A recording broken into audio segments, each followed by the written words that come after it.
दहीहंडी उत्सव गाजवणारं जय जवान पथक सध्या वेगळ्याच कारणानं चर्चेत आहे. प्रो गोविंदा या स्पर्धेतून बाद केल्याचा आरोप जय जवान पथकानं केलाय.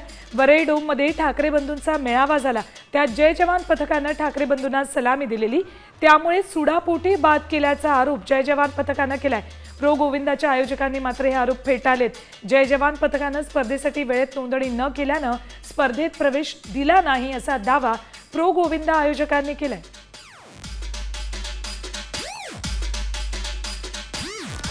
गोविंदा 2025 स्पर्धेसाठी यंदा नोंदणी प्रक्रियेत काही बदल झाले. आम्ही 33व्या क्रमांकाने नोंदणी केली आणि आयोजकांनी फक्त पहिल्या 32 क्रमांकाची निवड केली. त्यामुळे आमची निवड थोडक्यात चुकली. ही गोष्ट आमच्यासाठी निराशजनक होती, कारण गेली मागील 2 वर्ष आम्ही या स्पर्धेचा एक अविभाज्य भाग राहिलेलो आहोत. पण जय जवान केवळ एक पथक नाही, तर एक विचारधारा आहे. आम्ही या नकारात्मकतेत अडकून न पडता या प्रसंगाला एक शिकवण म्हणून आम्ही स्वीकारलेलं.